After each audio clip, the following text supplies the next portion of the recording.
Hello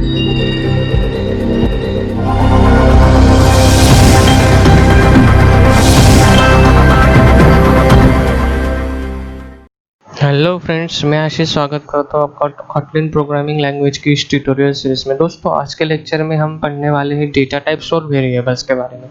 दोस्तों, ये जो टॉपिक है ये बहुत ही इंपॉर्टेंट टॉपिक है और इसी के बेस पे आगे जाके हम बहुत सारी प्रोग्रामिंग करने वाले हैं।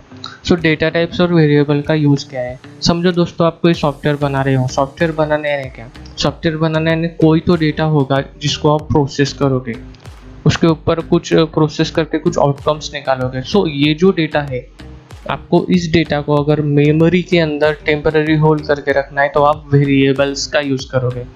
और डेटा टाइप्स का यूज़ क्यों होता है? क्योंकि आपका जो डेटा आप प्रोसेस करने वाले हो तो वो सिर्फ एक टाइप का डेटा नहीं होगा, उसमें नंबर्स होंगे, फ्लोटिंग पॉइंट्स नंबर होंगे, कुछ कैरेक्टर्स होंगे, कोई भी डेटा हो सकता है किसी के टाइप का। तो इस टाइप के डेटा को होल्ड करने के लिए आपको डेटा टाइप्स लगते हैं और इन सब में वेरिएबल्स का बहुत बड़ा रोल है। तो इस लेक्चर में बने रहिए, ये लेक्चर बहुत ही इंपॉर्टेंट होने वाला है और बहुत लंबा लेक्चर होने वाला है। सो देखिए और अच्छे से समझिए। इस लेक्चर में मैं आपको प्रैक्टिकली हर एक चीज़ करके बताऊंगा एग्जाम्पल के जरिए, और वेरिएबल और डेटा टाइप का अच्छी तरीके से यूज़ आप सॉफ्टवेयर डेवलपमेंट में कैसे कर सकते हैं ये भी मैं आपको इस लेक्चर में बताने वाला हूँ। सो चलिए शुरू करते हैं। तो दोस्तों, यहाँ पे मैं एक वेरिएबल बनाता हूँ जिसके लिए आपको कॉटलिन में var कीवर्ड का यूज़ करना पड़ता है, VAR। यहाँ पे देते हैं हम वेरिएबल का नाम कोलन, ये मेरे वेरिएबल का नाम है कोलन। इसके बाद आता है इंट, यानी ये हो गया आपका डेटा टाइप, और आता है फिर आपके वेरिएबल की वैल्यू जो कि मैंने दी है 27। तो ये एक इंस्ट्रक्शन हो गई, इसको बोल सकते हो आप डेटा टाइप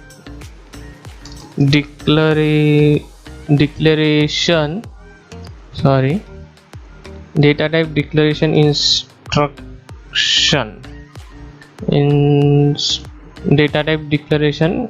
इंस्ट्रक्शन, ठीक है।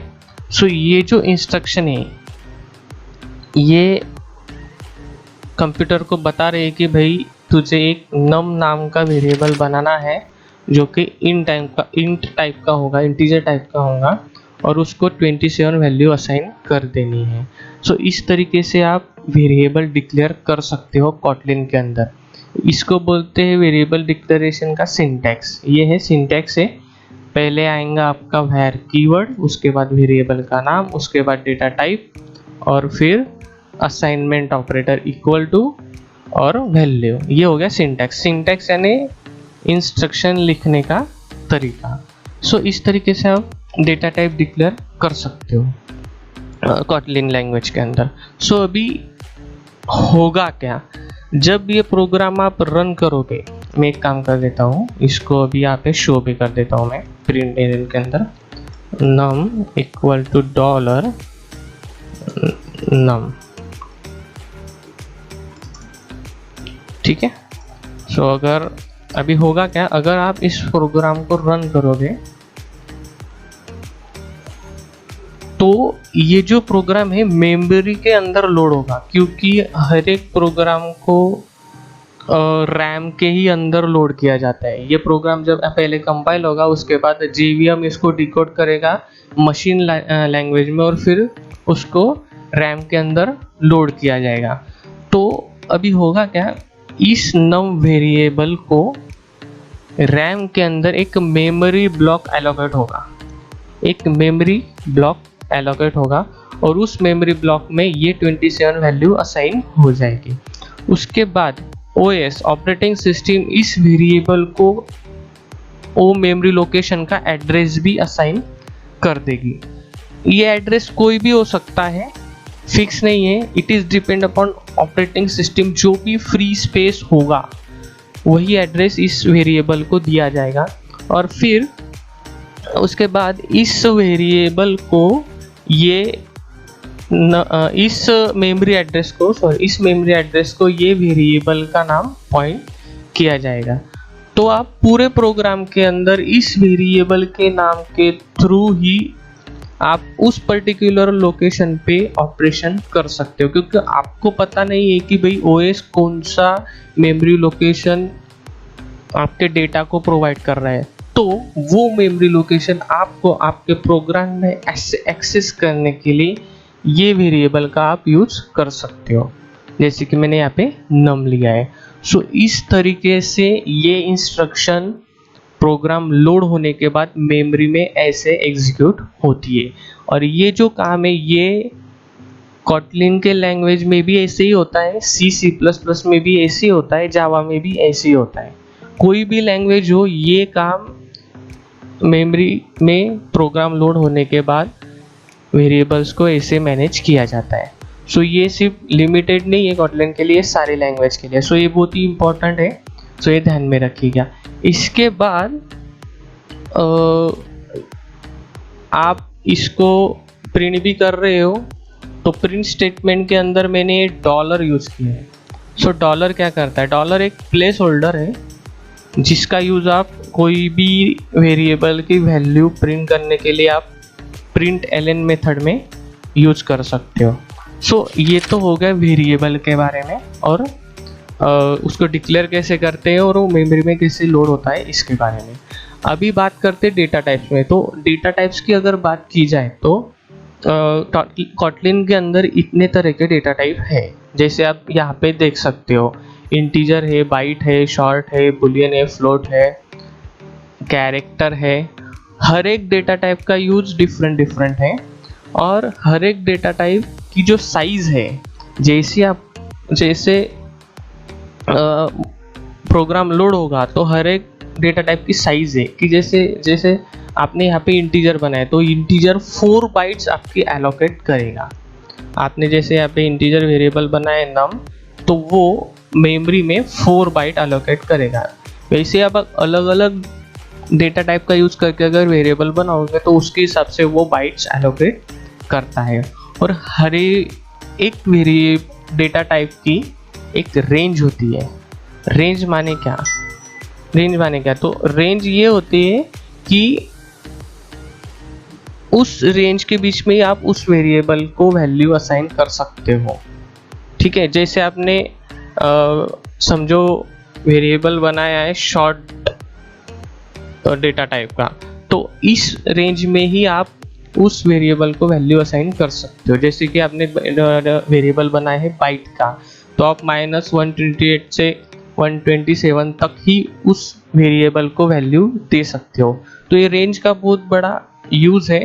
तो सारी डेटा टाइप की हर एक रेंज है, तो उसी रेंज के अंदर वो उस वेरिएबल में वैल्यू होल्ड करके रख सकता है। तो सॉफ्टवेयर बनाते वक्त आपको ये चीज़ें ध्यान में रखनी है, क्योंकि अगर आप डेटा टाइप बना रहे हो शॉर्ट का और उसमें वैल्यू दे रहे हो 5 डिजिट या 6 डिजिट या कुछ बड़ी वैल्यू दे रहे हो, तो वो लेगा नहीं। प्रैक्टिकली भी बताऊंगा मैं आपको ये आगे करके। सो इस तरीके से इतने सारे डेटा टाइप्स आप इसमें यूज कर सकते हो।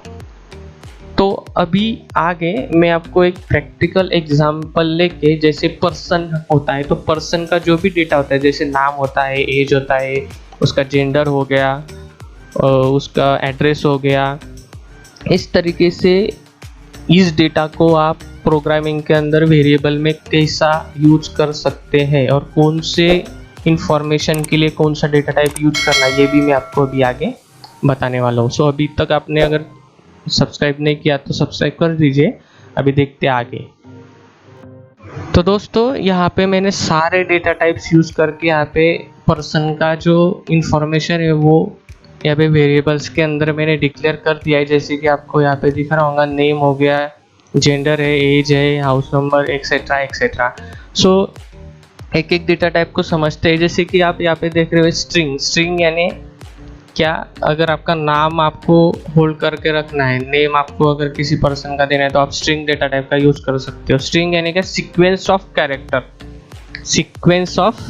जैसे कि आपको यहाँ पे कैरेक्टर्स दिख रहे होंगे, ठीक है। तो एक सीक्वेंस के अंदर जब कैरेक्टर्स अरेंज होते हैं तो वो बन जाता है स्ट्रिंग, ठीक है। अभी स्ट्रिंग को डिफाइन करने के लिए कभी भी डबल कोट्स का ही इस्तेमाल कर सकते हैं। जो भी कैरेक्टर डबल कोट के अंदर हो गए तो उसको स्ट्रिंग कंसिडर किया जाएगा। और नीचे है एक और वेरिएबल है जेंडर का, जो कि मैंने कैर डेटा टाइप का यूज़ करके डिक्लेयर किया है। कैर क्यों? क्योंकि मुझे यहाँ पे सिर्फ एक ही कैरेक्टर को डिफाइन करना था, एक ही कैरेक्टर। एक तो जेंडर मेल होगा या फीमेल होगा, मेल के लिए मैंने एम लिया और फीमेल के लिए मैं एफ लूँगा। सो इस तरीके से आप जेंडर के लिए कैर का इस्तेमाल कर सकते हो। और कैरेक्टर में सिर्फ एक ही कैरेक्टर आप ले सकते हो और वो सिंगल कोटेशन में ही डिक्लेयर होता है। स्ट्रिंग और कैरेक्टर में ये डिफरेंस है कि स्ट्रिंग डबल कोट में होती है और कैरेक्टर सिंगल कोट में होता है। तो ये तो हो गया स्ट्रिंग और कैरेक्टर के बारे में। अभी बात करते हैं एज की। तो एज के लिए मैंने डेटा टाइप लिया है बाइट। ये बाइट क्यों लिया मैंने? एज भी तो एक नंबर ही है, ठीक है। मैं शॉर्ट भी ले सकता था, मैं इंट भी ले सकता था और लॉन्ग भी ले सकता था, लेकिन एज के लिए मैंने बाइट ही क्यों लिया? क्योंकि मुझे पता है एज की जो वैल्यू आने वाली है, जैसे यहाँ पे मैंने 27 दी है, वो वैल्यू 100 या 100 के बीच में, और 100 से ज़्यादा 110 आएगी, 120 आएगी। इससे ज़्यादा तो किसी का एज अभी नहीं आ सकता है। तो मैंने इसके लिए बाइट यूज़ किया, क्योंकि बाइट की जो रेंज है, जो आपको यहाँ पे दिख रही होंगी, उसी रेंज के अंदर ये वैल्यू आती है। और बाइट का जो साइज़ है, एलोकेशन, वो है 1 बाइट। बाइट वेरिएबल का जो साइज़ है वो है 1 बाइट। अभी यहाँ पे सवाल ऐसा है कि अगर मैं यहाँ पे इंटीजर लेता, एज के लिए अगर मैं इंटीजर लेता तो भी ये वैल्यू एक्सेप्ट कर लेता, ठीक है। लेकिन मेन डिफरेंस है साइज का। इंटीजर की जो साइज होती है वो होती है 4 बाइट्स। अभी 27 वैल्यू के लिए 4 बाइट्स एलोकेट करना ये भी इम्प्रॉपर है, क्योंकि अगर आपको पता है कि भाई इस एज की वैल्यू इतनी ही आने वाली है, तो आप डेटा टाइप आपके हिसाब से चॉइस कर सकते हो। क्योंकि कैसा होता है कि अगर आप एक बड़ा सा सॉफ्टवेयर बनाते हो, अगर आपका सॉफ्टवेयर ज़्यादा मेमोरी एलोकेट करता है, रैम में जब लोड होगा वो अगर ज़्यादा मेमोरी एलोकेट करेगा, तो यूज़र का जो मेमोरी वो ज़्यादा एलोकेट होगा और स्लो हो सकता है, आपके सॉफ्टवेयर का परफॉर्मेंस स्लो हो सकता है। तो आपको कौन सा डेटा हैंडल करना है और कौन सा डेटा के लिए आप कौन सा डेटा टाइप यूज करोगे, ये आप पे डिपेंड करता है। डेटा कितना है उसके हिसाब से आप डेटा टाइप की रेंज ध्यान में रख के आप यूज़ कर सकते हो। इसी के लिए मैंने एज को यहाँ पे बाइट यूज किया है। इंटीजर भी कर सकता था, लेकिन इंटीजर ज़्यादा मेमोरी एलोकेट करेगा, बाइट उतनी नहीं करेगा। बाइट 1 बाइट ही मेमोरी एलोकेट करेगा और इंटीजर 4 बाइट मेमोरी एलोकेट करेगा। तो मेरा 1 बाइट में अगर काम हो रहा है तो मैं यहाँ पे बाइट ही यूज करूँगा, ये ध्यान में रखिए आगे जाके। और शॉर्ट मैंने यहाँ पे दिया है डेटा टाइप हाउस नंबर के लिए। उसका भी वही लॉजिक है कि भाई हाउस नंबर को मुझे पता है एक स्पेसिफिक रेंज में ही आने वाला है, तो मैं दूसरा डेटा टाइप क्यों यूज़ करूँ, ठीक है। जैसे सिटी के लिए मैंने यहाँ पे स्ट्रिंग लिया है, मैंने स्ट्रिंग के बारे में डिस्कस कर लिया। मोबाइल नंबर के लिए मैंने लॉन्ग लिया है। अभी लॉन्ग क्यों लिया? मोबाइल नंबर की जो रेंज है वो इंटीजर से ज़्यादा है। इंटीजर की रेंज में, इंटीजर अगर यहाँ पे लोगे आप, तो ये वैल्यू इंटीजर को असाइन हो नहीं सकती, क्योंकि इंटीजर की रेंज से ज़्यादा ये वैल्यू हो जाती है किसी भी मोबाइल नंबर की। सो इसीलिए मैंने यहाँ पे लॉन्ग यूज किया है। लॉन्ग यहाँ पे आपका एलोकेट करेगा कम से कम 8 बाइट्स, ठीक है। तो यहाँ पे मैंने हाइट के लिए भी यहाँ पे फ्लोट लिया है, क्योंकि हाइट मेरी फ्लोटिंग पॉइंट्स पे आने वाली है, इसलिए मैंने यहाँ पे फ्लोट वेरिएबल हाइट के लिए लिया है। अभी फ्लोट वेरिएबल आप जब डिक्लेयर करो तो ये ध्यान में रखिए, जब भी आप वैल्यू दोगे तो यहाँ पे एफ लगाना मत भूले, कैपिटल एफ, तभी वो लेगा, ठीक है।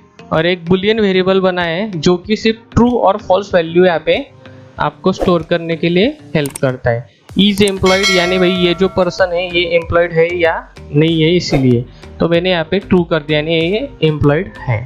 तो इस तरीके से हर एक डेटा टाइप को मैंने आपको एक एग्जांपल के जरिए यहाँ पे समझाया है।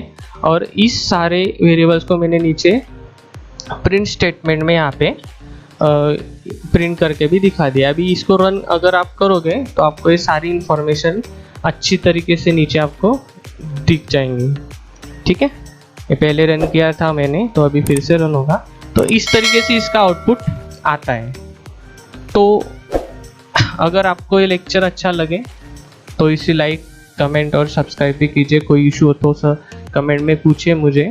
आगे के लेक्चर्स में और भी हम बात करने वाले हैं डेटा टाइप्स और वेरिएबल के बारे में, ठीक है। तो अभी के लिए इस लेक्चर में इतना ही, तो मिलते हैं नेक्स्ट लेक्चर में। Bye bye.